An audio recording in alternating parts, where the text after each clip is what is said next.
So this is the hoax that will not die. This hoax will not go away. This is now the third story, fourth story within a year that I've seen about this exact issue, and this is astonishing to me. So this is reported in The Guardian. In New Hampshire, a Republican contender is being rebuked by a school for the bogus claim that the schools are so woke now, bro, that they're putting like litter boxes in the classes so that kids who identify as furries can like shit there and piss there, bro. You believe that? So this guy, by the way, Don Bolduc, he's running in New Hampshire against Maggie Hassan, and this is the guy that Tulsi Gabbard just endorsed and campaigned for. Very cool. Very cool. Good stuff. So here's what they say. A New Hampshire school has rebuked the Republican U.S. Senate candidate, Don Bolduc. Now, by the way, that's another point. This is not like, because the last time we talked about this, it was some, state official in, what was it? Louisiana, Missouri, something like that. Somewhere like that. It was some state senator or state representative or something who gave a speech and then brought it up. And then the dude got corrected. Everybody and their mother was like, there's literally zero evidence of this. Everybody looked it up, tried to find out what the fuck is he talking about. They went and talked to the school. It's just not true, right? It's just some stupid Facebook grandpa meme that spreads like wildfire because it's confirmation bias. People, they want to believe the wokeness has gone so out of control that this is what they're doing. But it was some state official. Now we have a U.S. Senate candidate doing this shit. A New Hampshire school has rebuked the Republican U.S. Senate candidate Don Bolduc for claiming school children were identifying as furries and fuzzies in classrooms using litter trays and licking themselves and each other. Quote, "I wish I was making it up," Bolduc, a retired Special Forces general, said last week. By the way, this is like a game of telephone, right? It's always like, it starts as some fucking stupid Facebook meme where somebody lies and makes it up, and it spreads like wildfire because, again, it's what people want to hear. It's feeding like the anti-woke narrative. And then, it spreads to people, and then one person will say, my buddy told me his wife's a teacher, and this is what happens in there, bro. And so then it just becomes, it takes on a life of its own. It takes on a life of its own. "I wish I was making it up," Bolduc, a retired Special Forces general, said last week. Somebody did make it up. That's what happened. And then you believed it, because you're a fucking sucker. Or you're lying, but I think it's more likely he's a sucker, and he's just not smart. In response, Pinkerton Academy in Derry said Bolduc was indeed making it up on social media on Monday. The school said, quote, "It has come to our attention that a recent event in Claremont, Don Bolduc named Pinkerton in false claims," I guess that's the name of the school, Pinkerton, "in false claims suggesting that unhygienic, disturbing practices are taking place in our classrooms and spaces on campus. We want to assure our community that Mr. Bolduc's statements are entirely untrue. We invite all political candidates to speak with members of our administration or visit our campus so they can inform themselves about our school before making claims about what occurs here." A week before Election Day, the Trump-aligned conspiracy-spouting Bolduc trails the incumbent Democrat Maggie Hassan by about 4 points. So this guy's only 4 points down, dude. 4 points, that's it. And this is how naive he is. It's unbelievable. The fact that the schools are like, oh, Jesus Christ, this again? Because there's been a number of different schools have been accused of this, and everyone is like, what are you talking about? And I would imagine that a lot of the people who are, the staff people, the teachers, they probably take a lot of offense to this, particularly because I'm sure that they are with the majority of Americans that are not on board with, being overly politically correct and being overly woke. And, there was a poll from a while back that said, people get too sensitive about jokes or whatever. I remember covering it at the time. It's the overwhelming majority of Americans. So these people feel like, dude, what are you talking about? You think we would just have a situation like this going on in front of us and act like it's totally normal? It's not happening, and it wouldn't happen. All right, they say CNN reported his claims about school children, citing audio obtained from an attendee at an event last Thursday. It said Bolduc also made the claim on a radio show.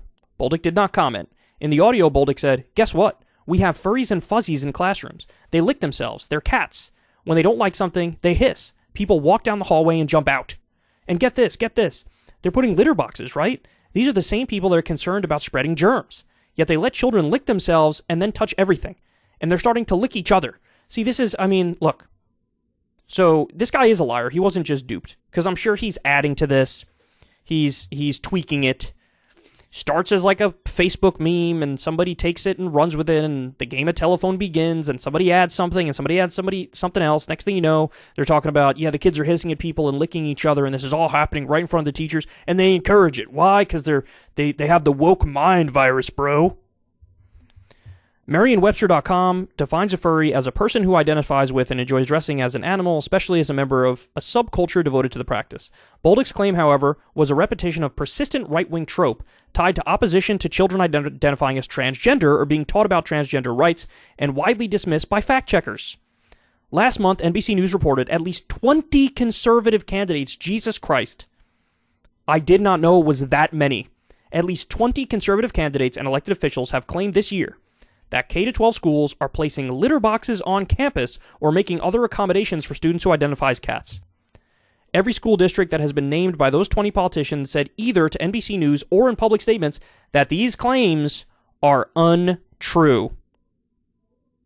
By the way, there's another interesting fact about this. So, you know, when you hear this, of course, people are going to start looking it up, trying to find, like, well, what the fuck are they even referencing? And it's all total bullshit, right? But there was one story that was found about keeping a litter box in school, in a classroom, right? You're never gonna guess why there is, I think in one school across the country, they have this going on. Why? Because they think, oh my God, if there's a mass shooting, what if we have to lock down and one of the kids has to go to the bathroom and they can't get to the bathroom? What are we gonna do? Well, in the closet, we put some sort of litter box in case of an emergency of something like that happening. So in other words, all these claims of, like, the left-wing extremism is going too far and people are identifying as furries and look at this madness that's unfolding because of the woke mind virus. All of those claims are bullshit. The only time there was an instance of a litter box in a classroom was fear of a genuine problem, which is endless mass shootings because we have total gun anarchy in this country with over 300 million guns and all sorts of mentally ill people. That is just the cherry on top to this story, isn't it? It's the cherry on top. So really, it's not like, holy shit, this left-wing extremism has gone way too far, bro. This is a problem in the schools, bro. It's like, actually, the only place there actually is a litter box in a school is because of fear of the right-wing extremism, which is a real problem, and the school shooting, which is a real problem, which, of course, the right wants to do absolutely fuck all about. I mean, look, granted, we got that bipartisan piece of gun legislation, which was definitely better than nothing. Funding for red flag laws, funding for school security, funding for mental health treatment. It's better than nothing, right? But still, why don't we have a universal background check? Why don't we have a high-capacity magazine ban? The answer is very simple. Literally every Republican is against it. So anyway, it is incredible. It's incredible. You know, the thing that drives me crazy, too, is, like, of all of the fucking things to care about, to think about, to read on social media and get you worked up into a frenzy over, of all the things, this is the thing. Like, look, it's not true, right? But let's assume for a second it is true. Just for shits and giggles, let's assume this is true. So what would my reaction to it be? Okay, yeah, that's kind of weird. This is some kind of weird shit. Maybe this is going a little bit too far, huh? But then I would think about that for a grand total of 4 seconds before I move on to things that actually fucking matter. Like what? Like, I don't know, that story that I reported on last week, which I haven't been able to stop thinking about, of there's a cancer drug that was created in 1973. It's selling for $38,000 in the United States. It sells for $260 in the UK. Now that's some shit that should generate outrage. That should generate, you know, a social media backlash that everybody should be talking about. That fact should be spreading like wildfire.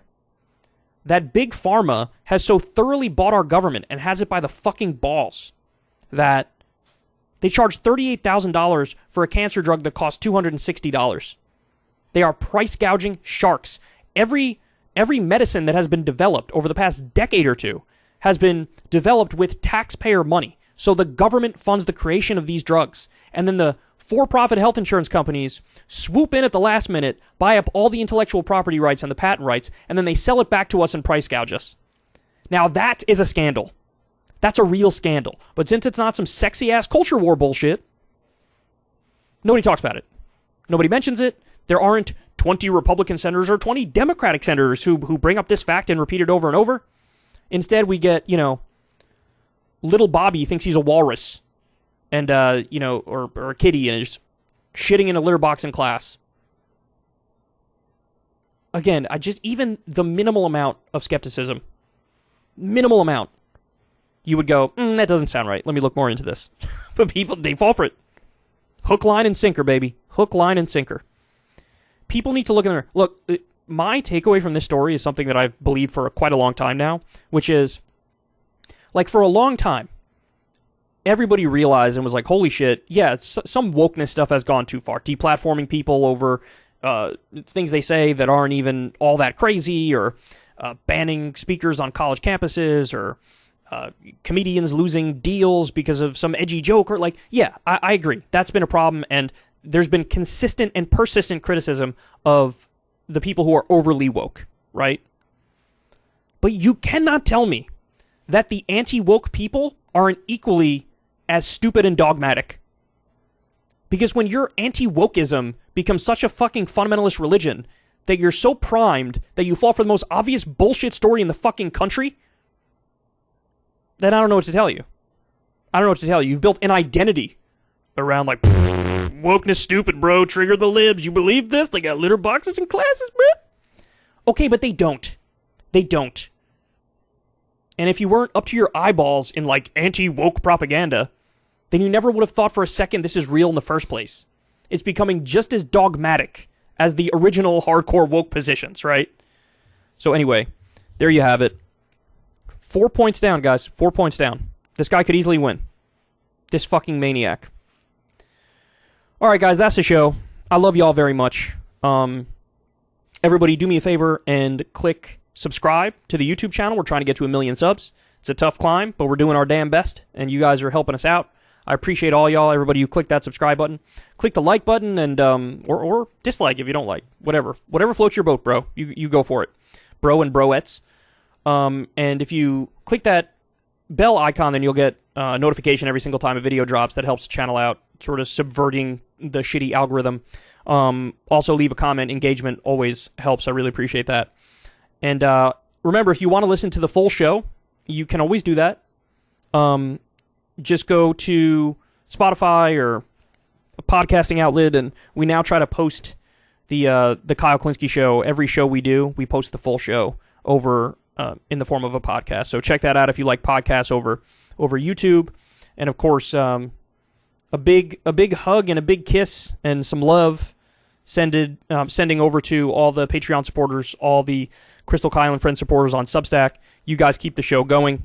It's because of you guys I've never had a conversation with an advertiser my entire time doing this show, over a decade. Plan to keep it that way.